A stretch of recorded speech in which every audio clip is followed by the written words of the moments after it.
Exclusivo Noticentro 1, segunda entrega. Vandalismo en Bogotá con infiltración del ELN. Integrantes de los Nadie involucrados con manifestantes en Chile para atacar a la policía. Revelamos organigrama de peligrosa organización. Sector político abre debate por presencia del grupo armado ELN en Bogotá. Exigen garantizar seguridad de los capitalinos. Exclusivo Noticentro 1, profesor de la Universidad Nacional habla y revela presencia de otro grupo armado en la institución. Dice que habría participación en decisiones administrativas. Nuevo remesón en el gobierno nacional, inminente salida de al menos 2 ministros y otros altos funcionarios. Primicia Noticentro 1, más cambios en cúpula policial, más de 20 movimientos entre generales y coroneles, altos cargos administrativos también serán trasladados. Se define fecha para día sin carro y sin moto en Bogotá. La restricción aplicará por 16 horas. Más de 10.000 personas han asistido a esta hora al homenaje público al fallecido cantante Jason Jiménez. Los detalles del tributo al artista en las noticias del entretenimiento. Exclusivo Noticentro 1, segunda entrega sobre el vandalismo en Bogotá y la infiltración del grupo terrorista ELN en la capital de los colombianos. La Fiscalía reveló que integrantes del grupo Los PPP o Los Nadie instruyeron a manifestantes en Chile para atacar a la policía durante el estallido social de 2019. Exclusivo Noticentro 1.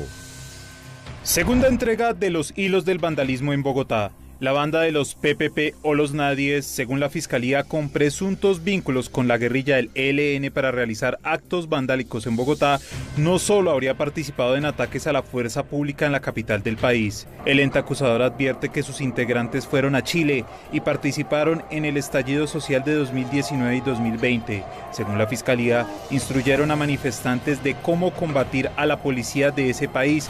Allí estuvo alias No Educado, quien aparece en el segundo nivel de este organigrama y fue detenido en diciembre. Esto señala el ente acusador en su contra.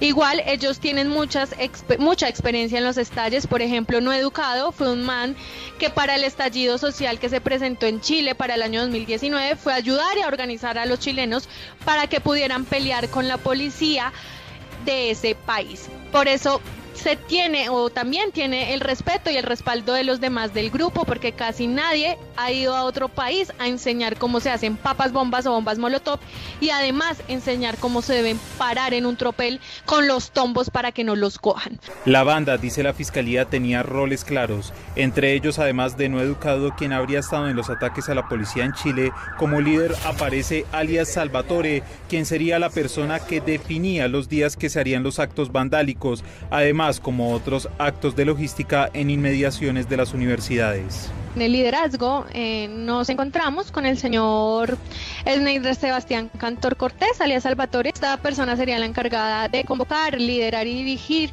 a los integrantes en las aglomeraciones de carácter violento. Brinda indicaciones e instrucciones de qué personas deben arrimar los insumos para fabricar los elementos explosivos, papas bombas y los elementos incendiarios, bombas molotov.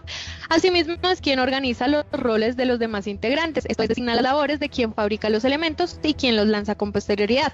Ejerce mando y liderazgo al interior de la organización. Un agente infiltrado que siguió a la organización describió a alias Salvatore como una persona que tenía una aversión por la policía.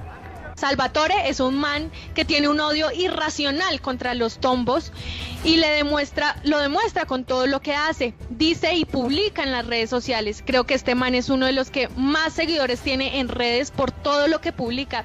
Él siempre publica cosas como la quema de los buses a punta de molochas. El agente infiltrado incluso documentó que como el líder de la organización alias Salvatore instruyó a jóvenes para usar armas blancas contra la policía. Salvatore también utiliza machetes en los tropeles y le dice a los chinos que los machetes son para meter miedo a los tombos y por si algún tombo se acerca mucho para coger alguno de una lo prendan sin compasión a machete.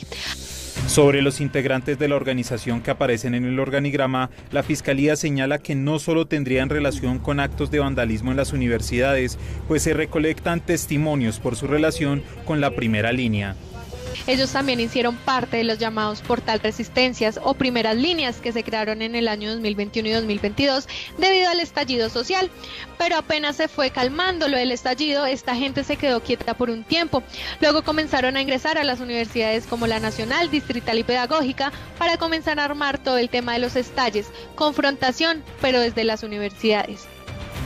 Porque allá es el lugar más seguro para la pelea. En la Universidad Nacional documentó la Fiscalía que incluso alias Garú, también detenido, sufrió un accidente cuando se estalló uno de los elementos explosivos en las instalaciones, por lo que perdió parte de su mano. Recordemos que este es el evento que con la manipulación de estos artefactos explosivos improvisados se produjo una explosión en la Universidad Nacional, ocasionándole el mutilamiento de algunos dedos de la mano izquierda del señor Brian Steven Valderrama Cubides, alias Caro.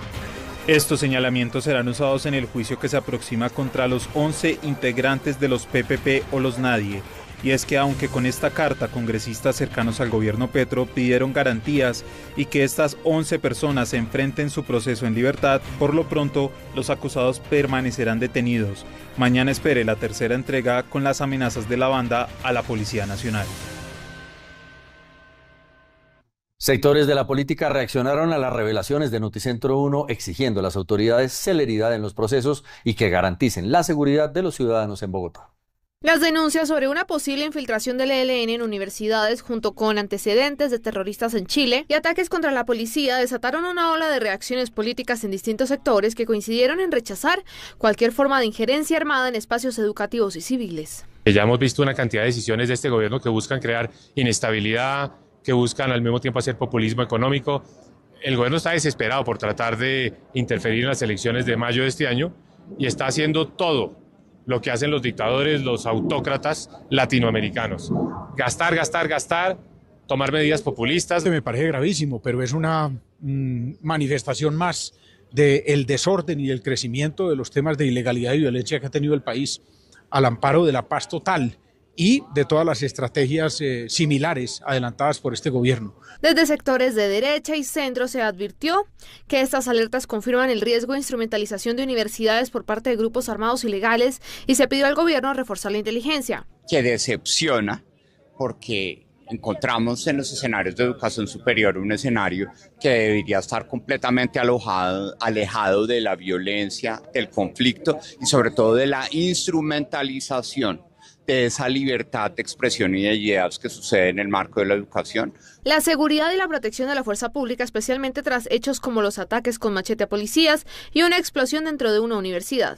De manera transversal, los distintos sectores exigen al gobierno acciones concretas para evitar la expansión de grupos armados en espacios educativos, fortalecer la seguridad sin criminalizar la protesta social y garantizar las investigaciones para que avancen con rigor y resultados claros. Las revelaciones de Noticentro 1 sobre el vandalismo en Bogotá pusieron nuevamente sobre la mesa la discusión acerca de la seguridad en las universidades de la capital de los colombianos. El profesor de la Universidad Nacional, Diego Torres, reveló en Noticentro 1 detalles sobre la seguridad, la autonomía universitaria y la presencia de más actores ilegales dentro de la universidad. El gobierno nacional, para el caso de las universidades públicas, está más interesado en tener control de las universidades que en apoyarlas y fortalecerlas en cuanto a sus esquemas de seguridad. Es muy triste decirlo, pero pues grupos políticos como la FARC, por ejemplo, se tienen tomado en este momento parte del Consejo Superior Universitario de varias universidades, entre ellas la Universidad Nacional. Torres también se refirió a si hay o no un adoctrinamiento por parte de los grupos armados a estudiantes dentro de la universidad. Puede que existan intentos de adoctrinamiento, pero no veo que vayan a perdurar o que perduren en el tiempo. De nuevo, estas 11 personas no pertenecían a la Universidad Nacional de Colombia. El docente aseguró que lo que él denomina una intervención sobre la universidad no solo se refleja en los reiterados hechos de vandalismo, sino también en disputas políticas que afectan la autonomía y el normal desarrollo de las actividades académicas. Toda esta situación se ha venido acrecentando en los últimos 2 años debido a la intervención que ellos mismos hicieron sobre la Universidad Nacional de Colombia. Finalmente, el profesor denunció que varios directivos de la Universidad Nacional se sienten en riesgo, ya que, según él informó, han recibido amenazas constantes cuando intentan fortalecer las medidas de seguridad y ejercer control dentro del campus universitario. Noticia en desarrollo. Nuevo remesón en el gobierno Petro. Noticentro 1 conoció que el presidente le habría pedido la renuncia a varios funcionarios de su gabinete. Sí, muy buenas noches. Pues fuentes cercanas a Casa de Nariño nos confirman que el presidente Gustavo Petro el día de ayer tenía una lista con los nombres de las personas que van a reconfigurar este nuevo gabinete, de las personas a las cuales les podría pedir la renuncia también para estos últimos meses, y entre ellos está Jorge Lemus, que ya presentó su carta de renuncia, Angie Rodríguez, que presentó su renuncia irrevocable, también el ministro de la Igualdad, Juan Carlos Florian, y por último la ministra de las TIC, que aún no nos ha confirmado que haya recibido una notificación alguna. Agradezco inmensamente la confianza depositada en mi persona para ejercer un cargo directivo de tan alta responsabilidad y que me ha permitido aportar desde mi conocimiento y experiencia en la constitución de un proyecto de cambio en nuestra patria. Esto hace parte del panorama político, una movida del gobierno nacional para poder terminar el gobierno y la ejecución presupuestal para estos últimos meses, pues recordemos que el presidente Gustavo Petro tendrá hasta el 7 de agosto para finalizar los proyectos pendientes. Ana María Celis para Noticentro 1. Remesón en la Policía Nacional. Nuevamente hay movimiento de generales y coroneles. Una inminente cumbre de comandantes de Policía Nacional que incluya a generales y coroneles tiene un único propósito: notificar a los altos mandos de la institución sobre un remesón interno que contempla traslados de comandancias, direcciones operativas y departamentos. El encuentro inicia mañana jueves en el norte de Bogotá. Noticentro 1 pudo establecer que los movimientos serán masivos. Al menos 20 directivos de la policía entre generales y coroneles serán trasladados. Entre los cambios más destacados se habla de relevos en las siguientes dependencias: Dirección de Antinarcóticos, Dirección de Carabineros, Dijín e Interpol, Dirección de Protección, Seguridad Ciudadana, Dirección de Tránsito y Transporte, Policía Metropolitana de Bogotá y Policía Metropolitana de Cali, entre otras.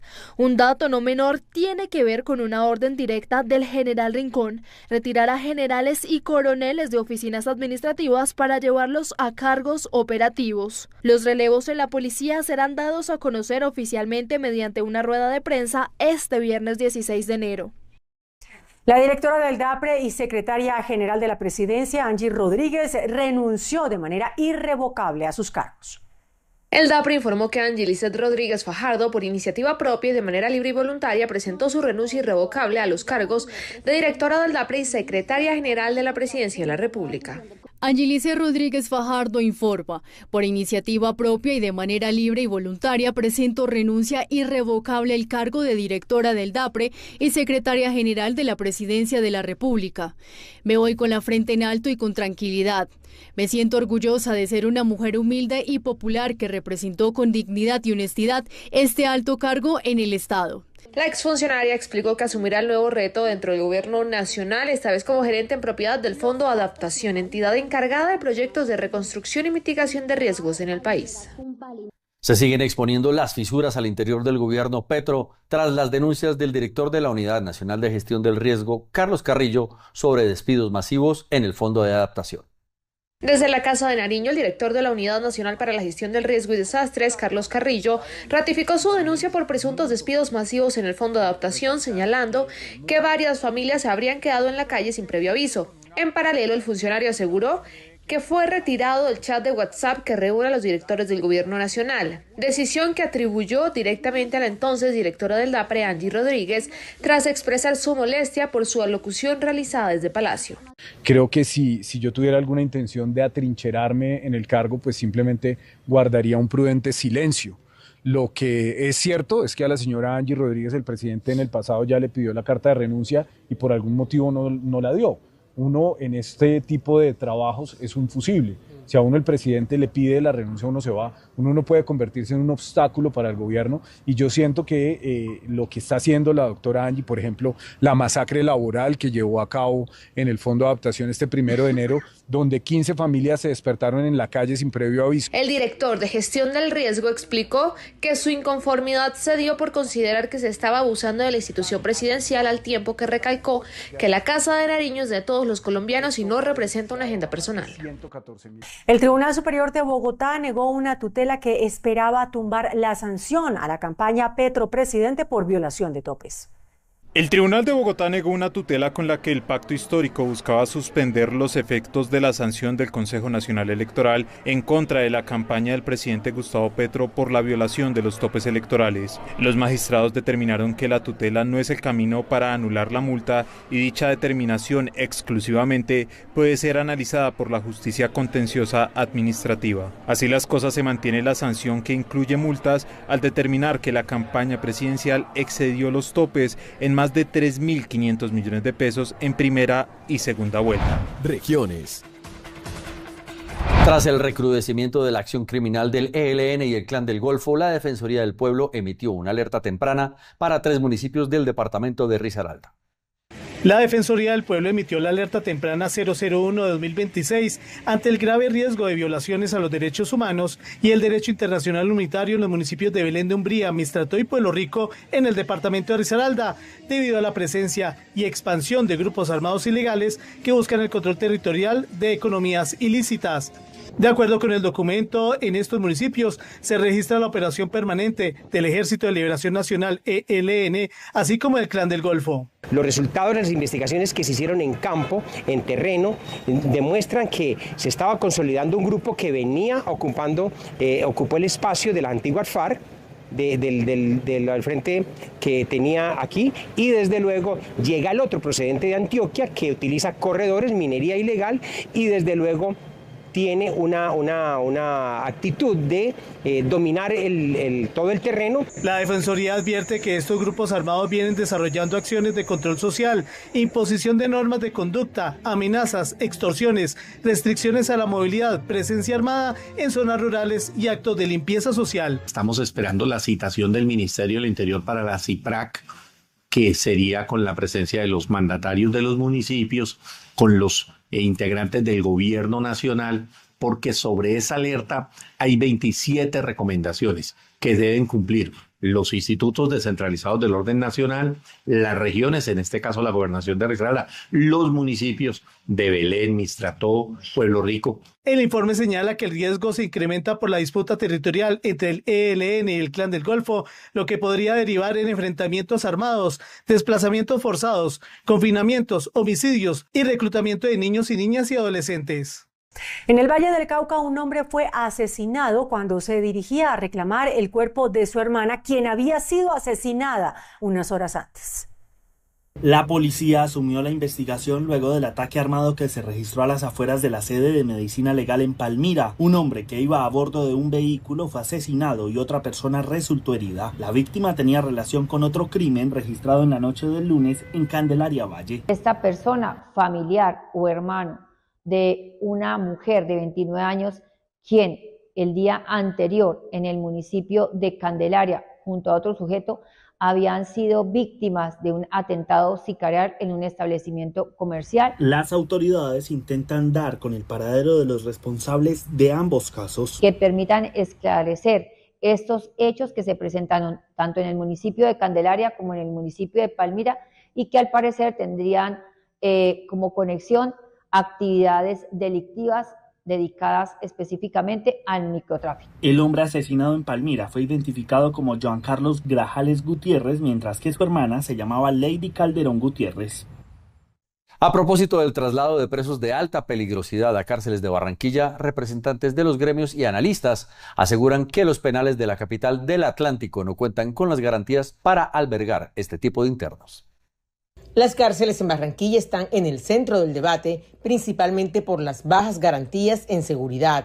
Así lo aseguró en su momento el alcalde Alejandro Char, en medio de los argumentos para evitar el traslado de cabecillas de bandas delincuenciales, y así lo sostienen representantes de gremios. Porque no tienen las condiciones de máxima seguridad que se requieren y porque concentrarlos en una sola ciudad es facilitarles la articulación de sus actividades delincuenciales. Analistas en materia de orden público coinciden con que los centros carcelarios no cuentan con las medidas extremas para el perfil de los internos. Y también se analiza a profundidad cuál es la actual y real capacidad carcelaria o penitenciaria que tiene el departamento. Se recuerda que al final del año anterior se registró una rumba al interior del penal con la participación de miembros de la banda delincuencial Los Costeños. En Cali, el horario de la rumba volvió a cambiar. Las discotecas estarán abiertas hasta las 3 de la mañana. Luego de la temporada de feria e inicio de año, las autoridades confirmaron que el horario para la rumba en la ciudad volverá a ser el habitual. El decreto que ya fue firmado contempla 2 momentos. 1 de la mañana para actividades económicas como la venta al público de consumo de alcohol y para aquel consumo al interior de los establecimientos hasta las 3 de la mañana. Además, se avanza en mesas de trabajo con los representantes del gremio nocturno que en el pasado mes de diciembre tuvieron diferencias con la alcaldía por los documentos requeridos para su funcionamiento. Ya tuvimos una primera reunión antes de finalizar el año, vamos a tener un par de reuniones frente al balance de la aplicación de la medida extraordinaria y la idea es que podamos tener una medida que sea positiva para el desarrollo de las actividades económicas, pero también para la convivencia y la seguridad en Cali. Los operativos de control a este tipo de establecimientos continuarán en toda la ciudad. Más de 300 familias en el departamento de Buenaventura resultaron afectadas por la creciente del río Cajambre tras las intensas lluvias de las últimas horas. Más de 300 familias de diferentes comunidades del río Cajambre en la zona rural de Buenaventura recibieron ayudas por parte de la alcaldía tras resultar afectadas por la creciente súbita del afluente. El día de ayer hubieron muchas pérdidas en el marco de esa afectación, en donde pérdidas de pan coger, colchones, alimentación, mucha comida que se nos mojaron, o sea, es decir, un sinnúmero de pérdidas que tuvimos el día de ayer. La alcaldía aseguró que la presencia institucional se mantendrá hasta lograr la caracterización total de las familias damnificadas por las fuertes lluvias. Hoy estamos en el río Cajambre, pero que también tenemos el río Calima, el río Dagua, el río Raposo, entre otros ríos. Hemos empezado a entregar asistencia humanitaria, ya entregamos más de 1.880 asistencias humanitarias en los diferentes ríos, seguimos consolidando la información. Además de la entrega de ayuda, los equipos técnicos evalúan las afectaciones en cultivos y viviendas para activar las rutas de recuperación necesarias en estas zonas. Las condiciones atípicas del clima durante el inicio de este 2026 en Santander tienen el departamento entre inundaciones e incendios forestales. Enero ha sido un mes atípico para Santander. Las altas temperaturas han provocado incendios forestales en diferentes zonas del departamento, generando afectaciones ambientales y manteniendo en alerta a las autoridades. Se han presentado algunos incendios forestales, como fue en el municipio de Piedecuesta, en el municipio de Los Santos y en el municipio de Curití. En contraste, en varios municipios se han registrado lluvias continuas acompañadas de granizadas y tormentas eléctricas que han impactado cultivos y alterado el desarrollo de diversas actividades económicas y comunitarias. De igual manera, también se ha presentado en días recientes algunas fuertes lluvias en el departamento, como lo ha sido en el municipio de Guapotá, en el municipio de Barbosa, especialmente todo lo que es la provincia de Beleña, donde el río Suárez ha presentado una creciente súbita y generó algunas afectaciones en la logística que se tenía dispuesta para el Festival del Río. Las autoridades reiteran la importancia de fortalecer la comunicación constante entre los municipios y los organismos de socorro, teniendo en cuenta que Santander atraviesa condiciones climáticas opuestas, con sequía en algunas zonas y lluvias intensas en otras. Bogotá. Las autoridades distritales ya confirmaron la fecha del primer día sin carro y sin moto para Bogotá. Tendrá lugar el próximo jueves 5 de febrero. Bogotá tiene fecha para el próximo día sin moto y sin carro. Se prevé que se lleve a cabo el próximo jueves 5 de febrero en los horarios de 5 de la mañana a 9 de la noche. Recuerde que no se pueden movilizar ningún tipo de motos ni carros. Hay restricciones como los vehículos híbridos o eléctricos, también vehículos de mensajería o de seguridad que estén debidamente señalizados, vehículos conducidos por personas con algún tipo de discapacidad y vehículos de transporte público. Recuerde que la multa por conducir en este día de restricción oscila en los 633.200. Y en noticias económicas, FENALCO demandó ante el Consejo de Estado el decreto que fijó el nuevo salario mínimo para 2026.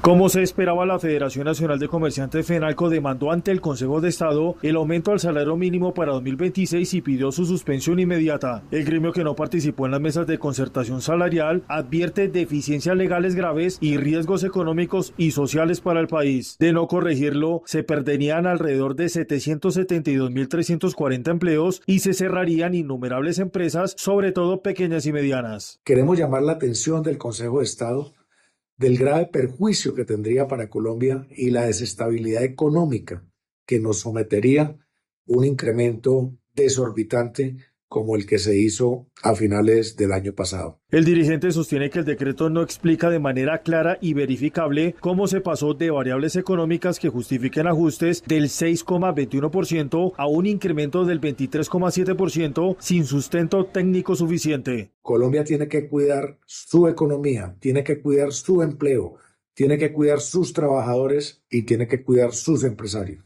Finalmente, FENALCO hace un llamado al Consejo de Estado para que prevalezca el interés general del país por encima de los intereses políticos del gobierno. El gobierno nacional celebró que ni tutelas ni demandas hayan podido tumbar el decreto del salario mínimo que aumentó en un 23,7% para este 2026. Desde el gobierno afirmaron que la decisión envía un mensaje claro a quienes se oponen al salario vital y aseguran que no se puede frenar una política salarial con aumentos generales y reiteran que el gobierno y el Ministerio de Trabajo seguirán defendiendo un ingreso que permita, según ellos, la recuperación del poder adquisitivo de millones de trabajadores. Y hablaré sobre la conveniencia de tener en Colombia un salario vital para desarrollar productivamente al país y hacer que las familias puedan progresar. El mandatario insistió en que el salario vital es una herramienta clave para el desarrollo productivo y la estabilidad social y sostuvo que los mercados internacionales han reconocido la seriedad del trabajo económico del país, incluso en medio de críticas y cuestionamientos de sectores opositores. Entre tanto, se conocieron denuncias que el nuevo salario mínimo pone en jaque el programa de vivienda en el departamento de Antioquia.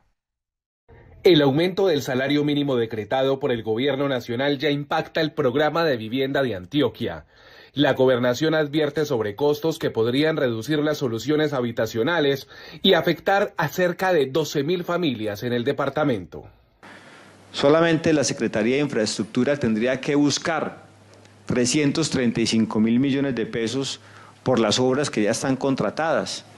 En el sector de la construcción, el alza en la mano de obra se suma al encarecimiento de insumos con sobrecostos cercanos a 770.000 millones de pesos. Esta situación podría obligar a ajustar el alcance y los tiempos de obras viales y proyectos de infraestructura y vivienda. Viva tendría que salir a buscar 264.000 millones de pesos adicionales o en su defecto dejar sin solución de vivienda a 12.000 familias que tanto como muchas otras siguen añorando por el sueño, la conquista del sueño más grande que es la de tener casa propia.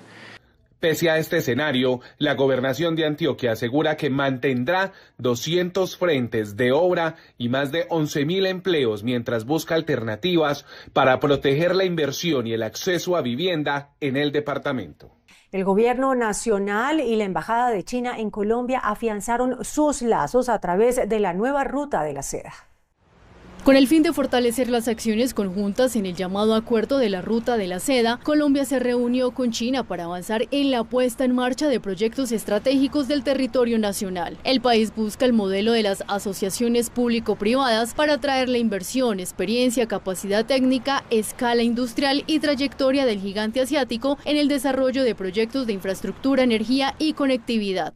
Así, Colombia impulsa su economía real avanzando en un modelo de desarrollo diferente, productivo, verde y que protege la vida, pero también trayendo bienestar para todos y todas las colombianas y colombianos. La funcionaria señaló que se prioriza proyectos de infraestructura para las regiones como la reactivación de 1.500 kilómetros de red férrea, vías para la paz, movilidad eléctrica, energías limpias, conectividad digital y agua potable. El precio del dólar sigue cayendo. La divisa cerró la jornada de hoy en 3.655 pesos. Por segundo día consecutivo el precio del dólar cayó y se cotizó este miércoles en 3.655 pesos en promedio, lo que representó una disminución de 8 pesos frente a los 3.663 pesos de la jornada anterior. La rueda de negocios inició con una fuerte disminución donde la moneda tocó mínimos de los 3.610 pesos. Sin embargo, hacia el cierre de la jornada recuperó terreno levemente. La tendencia se mantiene por el diferencial de tasas de interés entre Colombia y Estados Unidos, sumado a las operaciones de deuda del gobierno para buscar mayor financiamiento. La colocación de bonos del Tesoro por 23 billones de pesos colombianos comprados por una empresa extranjera. ¿Esto qué quiere decir? Quiere decir que esta empresa tiene que salir a vender más o menos 6.000 millones de dólares para comprar pesos colombianos, lo que hace que se genere una escasez de peso colombiano y por ende el precio del peso colombiano se aumente. Para los inversionistas, este es el mejor momento para ahorrar en dólares. El gobierno ejecutó la emisión de bonos globales más grande de la historia del país. Colombia colocó deuda externa por un valor de 4.950 millones de pesos. De acuerdo con el reporte del Banco de la República, la deuda extranjera colombiana se ubicó en octubre en 239.154 millones de dólares, lo que significó un alza del 9,2% frente al mismo periodo del año anterior. Frente a la variación mensual se presentó un incremento de 2,1%. El incremento de la deuda externa corresponde a las mayores operaciones del gobierno en el mercado financiero para la financiación del Estado en 2026. Precisamente la deuda pública subió a 145.430 millones de dólares, una alza del 9,8% en comparación con 2024. Cabe anotar que la deuda anual de 2024 cerró en 220.953 millones de dólares. Las autoridades confirmaron que la inflación para la ciudad de Bucaramanga cerró el año en 5,78%. Según el último informe entregado por el DANE, la capital santandereana cerró en el 2025 con una inflación del 5,78%, superando otras capitales del país. Entre las divisiones que más influyeron en este resultado se destacan hoteles y restaurantes, que presentaron la mayor variación anual, reflejando el impacto de los costos en servicios de alojamiento y alimentación. La ciudad de Bucaramanga tuvo una de las más altas, lo que no debe interpretarse nunca como una ciudad de las más costosas, no señor, sino un incremento que muestra por un lado una dinámica económica positiva, dado, digamos, las causas que mueven ese incremento. Tuvo un IPC de 5,78, muy por encima del promedio nacional, pero siendo el consumo de alimentos en centros comerciales, almuerzos, lo que genera parte de ese incremento en 0,96 puntos, como lo muestran los datos del DANE. Y por otro lado, un crecimiento importante también de los restaurantes, de las comidas. Eso es el reflejo de una dinámica clave. En este sentido, el comportamiento del IPC en Bucaramanga evidencia un mayor impacto en el costo de vida frente a otras ciudades del país. De igual manera, transporte público y arriendo son los otros dos elementos ahí clave, y por lo tanto la lectura tiene que ser no alarmista, sino en un sentido positivo que refleja la dinámica económica de la ciudad. Esto generaría un mayor costo en servicios como arriendo, transporte y alimentación, generando así que los ciudadanos tengan que invertir más dinero para cubrir esas necesidades básicas. Desde Bucaramanga, Santander, Yuraima Rivera informó para Noticentro 1. En Noticentro 1, estos son los indicadores económicos. La tasa representativa del mercado que regirá para mañana jueves será de 3.655 pesos con 16 centavos. Los profesionales del cambio compran la divisa en promedio entre 1.750 pesos y la venden entre 1.800 pesos. Un euro cuesta 4.251 pesos con 20 centavos. La libra de café en Nueva York se cotizó a $3 con 56 centavos. El precio interno se cotizó a 2.638.000 pesos la carga. El barril de petróleo WTI se cotizó en $60 con 17 centavos. La referencia Brent para Colombia se cotizó en $64 con 40 centavos. El índice de capitalización de la Bolsa de Valores de Colombia subió 1,12% a 2.261 puntos. El Movistar Arena se convirtió en un solo corazón latiendo al ritmo de la música popular, en una despedida cargada de lágrimas, aplausos y gratitud. Camisetas con su rostro, bombas y canciones coreadas a una sola voz marcaron una jornada histórica. En medio del silencio respetuoso, las palabras de su madre estremecieron el escenario. Quiero darle las gracias a Dios en público por haber usado mi vientre para traer este ídolo maravilloso, este ser maravilloso que les traen. Minutos después, la voz de su hija Taliana conmovió aún más a los asistentes. Agradezcan mucho por sus papás, porque ellos dieron todo, lucharon por ti y te dieron lo mejor. Los fanáticos que protagonizaron este homenaje también alzaron su voz. En un acto cargado de simbolismo, miles de globos blancos estremecieron el Movistar Arena. Mientras el público levantaba la mirada y aplaudía entre lágrimas, el blanco representó la paz, la despedida y la eternidad de la música de Jason Jiménez, demostrando que su música seguirá viva en el corazón de su gente. Buenas noches, mi gente.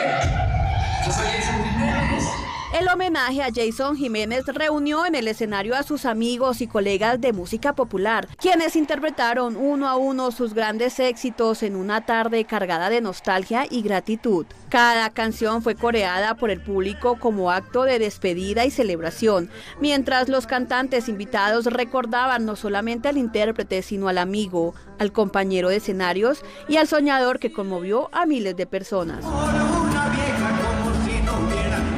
Johnny Rivera fue uno de los primeros en llegar al Movistar Arena. Esto es algo que todavía no lo hemos asimilado, nos cuesta creer que sea cierto, se nos fue el número uno, esto es indiscutible que estaba en un lugar inalcanzable y un dolor profundo.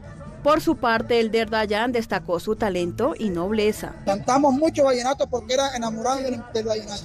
En realidad me llena de satisfacción de que era seguidor de mi papá Diomedes Díaz y de verdad que por eso fue que hicimos feeling y una amistad que duró 10 años y que yo pensé que Dios me la iba a permitir por muchos años más, pero lastimosamente hubo el llamado del Señor y hay que aceptarlo.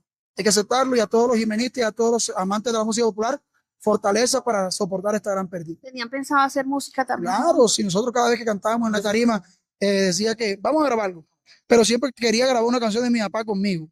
Yo le decía, pero yo quiero grabar una popular contigo. Después hacémosle eso, pero grabemos una de su papá conmigo. Vamos a hacerlo después que cantemos juntos lo que sea. Palabras que reflejaron el profundo respeto y cariño que sembró entre quienes compartieron tarima y caminos musicales con el artista. A estas voces se sumaron Ciro Quiñones y Luis Alfonso, quienes coincidieron en que Jason Jiménez será recordado por su humildad y su lucha incansable por sus sueños. Mi papá musical, se me fue mi papá, se me fue mi hermano, mi socio, mi líder. Se me fue la mitad de mi carrera musical. Tomó la bandera, tomó la carrera mía como un propósito de mostrarle a la gente de que él vino de la nada, se hizo grande y agarró otro de la nada y lo estaba volviendo grande ya. Le damos las gracias a toda la gente, a todo su público que lo quiso en vida, que lo apoyó. Muchas gracias por venir a hacer esta despedida tan hermosa, tan significativa para toda su familia, para todo el gremio que somos aquí nosotros, que lo estamos acompañando y estamos sintiendo en carne propia lo que se vive de la profesión y lo que uno da por este proyecto que es la música. Muchas gracias a toda la gente y ya saben pues que estamos velando el cuerpo, pero la música, el legado y la energía y el espíritu del aventurero siempre está vivo para todos nosotros.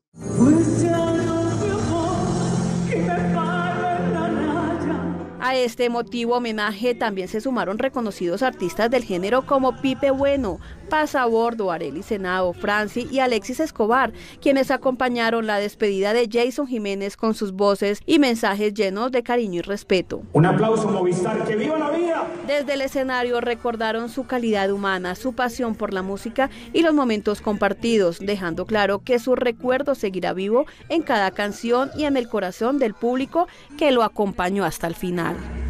En nombre de Jason Jiménez, porque nadie es eterno. Río de Tradiciones es la exposición a cielo abierto ubicada en el malecón para que propios y visitantes disfruten del arte y conozcan el valor del carnaval a través de cada macrofigura, que van desde imponentes marimondas, negritas polois y demás representaciones de las fiestas. Como ya es tradición, el malecón se vistió de carnaval con una exposición artística a cielo abierto, donde los expositores se le apuestan a la tradición. Estamos dando un homenaje al Río Magdalena, que cumple 525 años. Las danzas bajan por el río y llegan a este gran tesoro, a este gran patrimonio cultural que es el Carnaval de Barranquilla. Para esta edición, el río se convierte en hilo conductor de expresiones culturales que reflejan la relación ancestral entre el agua, el territorio y la identidad del pueblo caribeño.